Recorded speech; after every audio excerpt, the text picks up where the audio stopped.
আজকের ডার্বি নিয়ে বেশি কিছু বলার নেই। দুটো টিমই তাদের পুরোপুরি ফিট টিম নিয়ে নামতে পারেনি। দুটো টিমের মধ্যেই কিছু না কিছু খামতি ছিল। কারণ তারা সবে মাত্র প্র্যাকটিস স্টার্ট করেছে এবং ১ম এই ডার্বি। সেই জায়গায় দাঁড়িয়ে দুটো টিমই তাদের যতটা পারার ততটা দিয়েছে।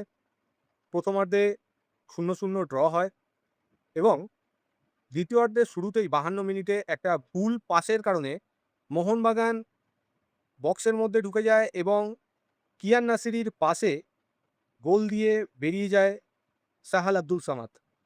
৫২ মিনিটে গোলটা পায় তারা এবং সেই ১-০ গোলেই লিড দেয় তারা এবং ডার্বি জয় করে মোহনবাগান।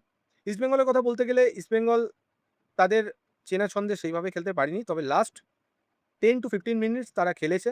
অপোনেন্টের বক্সের মধ্যেই বল ছিল, মোহনবাগানের বক্সের মধ্যেই বল ছিল এবং অনবরত তারা শট অন টার্গেট নেয়। তবে একটাও বল গোলের মধ্যে প্রবেশ করাতে পারেনি শুধুমাত্র বিশাল কাইতের জন্য। হ্যাঁ, বিশাল কাইত দুরন্ত ম্যাচ খেলেছে আজকে। প্রতিটা সেভ দিয়েছে। সেন লালচুংডুঙ্গার একটা শটে সেভ আছে। আমাদের রাশিদের একটা দুর্দান্ত আ টাচ ছিল, যেটা গোল হতে পারত। সেটা সেভ করে দিয়েছে। তো আজকের দুর্দান্ত খেলেছে। যদি ম্যান অফ দ্য ম্যাচ যদি কাউকে দিতে হয় সেটা অবশ্যই বিশাল কাইত। এবং ইন্ডিয়ান টিম সিলেকশন যখন হয়, সেই সময় একবার অন্তত গোলকিপারের যে জায়গাটা, সেই জায়গাটায় বিশাল কাইতের নামটা একবার ভাবা উচিত। ভারতীয় কোচের এবং ভারতীয় দল যারা গঠন করছেন তাদেরকে।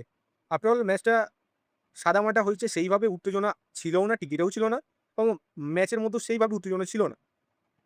তো আগামী দিনের যে ম্যাচগুলো আছে সেদিকে আমাদের সকলের নজর থাকবে। ইস্টবেঙ্গলের ম্যাচগুলোর উপরেও নজর থাকবে এবং মোহনবাগানের ম্যাচের দিকেও নজর থাকবে।